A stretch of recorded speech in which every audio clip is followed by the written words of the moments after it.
Hey guys, in this tutorial we're going to take a look at how to make a paracord dog leash. There are many different paracord dog leash designs out there, and this is one of the most basic ones, which results in a braided leash. I'm also going to show you how to add an overlay to the braid to make it a bit more bulkier and more colorful as well. First thing we're going to do is plan out our leash. We're obviously going to need a snap hook as well as two different colors for our leash if we are doing the overlay as well.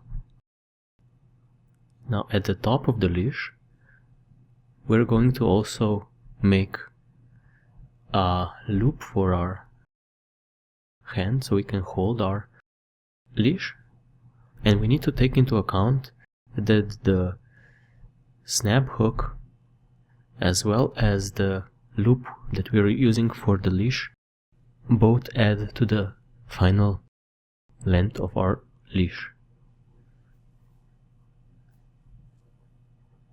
The bottom part of the loop as well as the splice which we're going to use to finish the braid add to the total as well. Now I've done a few calculations about the length of the leash or the cord that you will need for the leash, and I'm going to post the link to the calculations below. You can see the splice here where the braid is doubled. The first thing we need to do is fold our working cord in half and attach it to the snap hook using the lark's head knot.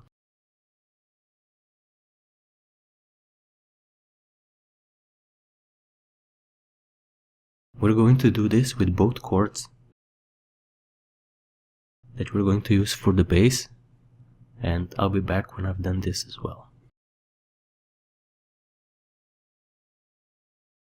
Now that we have two cords attached and 4 strands to work with, we're going to braid them. The braid starts by taking the top right cord, placing it through the middle on the left and back to the bottom on the right. Then we take the top left cord, we place it through the middle on the right and back to the bottom on the left. And again the top right goes through the middle on the left and back to the bottom on the right.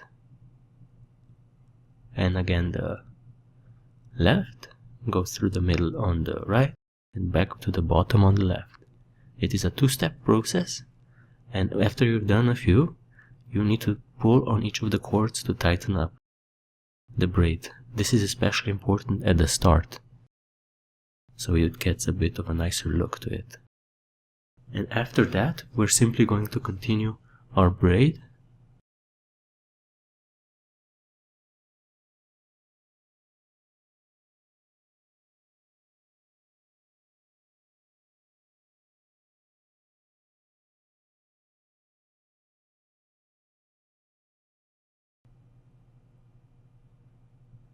I will be back when I've braided this to the length of the leash that I need. A little tip for you is that you can snap your hook onto a piece of rope or something and then attach it for easier braiding. I usually use a doorknob in order to make some tension on the braid.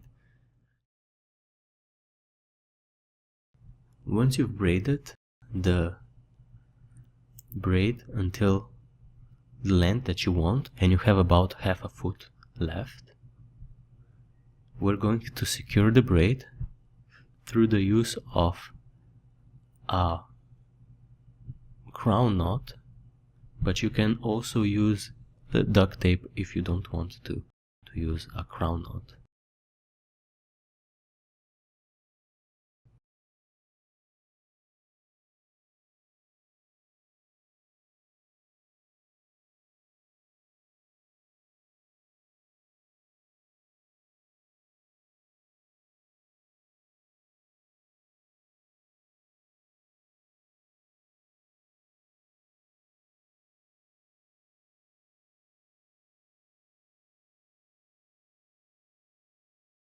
I will again leave the tutorial on making the crown knot in the description below, so you can use it if you need it. With this knot done, we can now make the loop at the top of the leash. I'm just going to resecure the knot a bit. I think the knot looks nice now, so I'm going to start making the loop. And all we're going to do is bend the leash back to get our loop.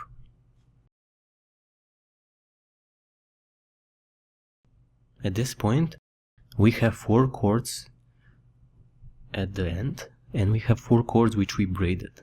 And we're going to assign each cord to 1 cord in the braid, which we're going to follow with our ends.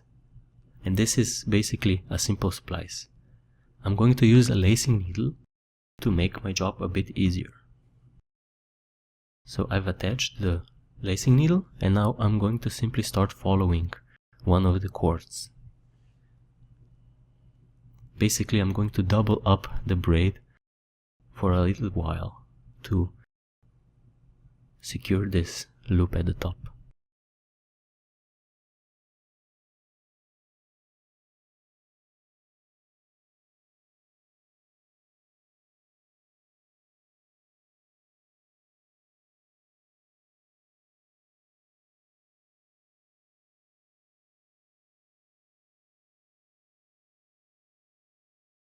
As you can see, the braid is now doubled where I've followed the cord. And I'm going to do this with all 4 cords until I have done it at least 5 times. So this is the doubled braid, or a splice as you would call it. And now we can simply cut the ends, and basically our leash is complete. This is a perfectly functional leash, but I am also going to show you how to make an overlay for this leash as well.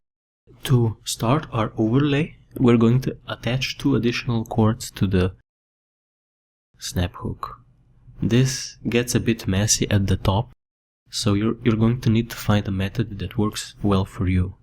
I'm showing one that works okay for me, but you can do whatever you feel like looks nice, because the top does get a bit crowded.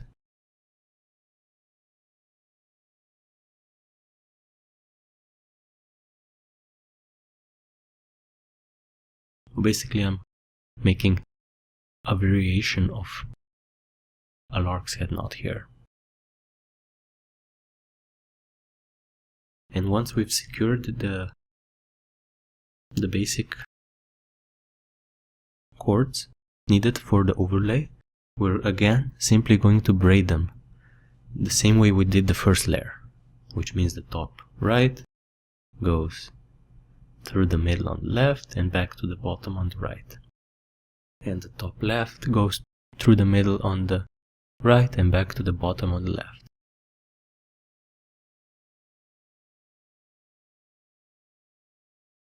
Just make sure that the overlay is a bit tighter so it doesn't slip up and down the braid, and just follow the natural flow of the diamond braid in order to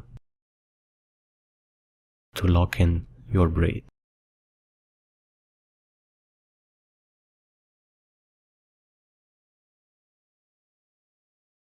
Once you reach the top, it is time to end the overlay, and I'm going to make a simple lanyard knot here, which I'm going to use as the finishing knot. Naturally, you can work in a Turk's head knot or a crown knot finish, or anything you feel like doing.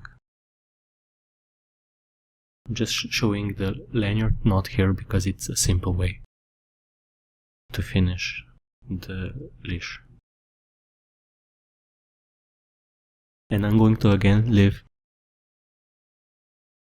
link in the description so you can use it if you don't know the lanyard knot.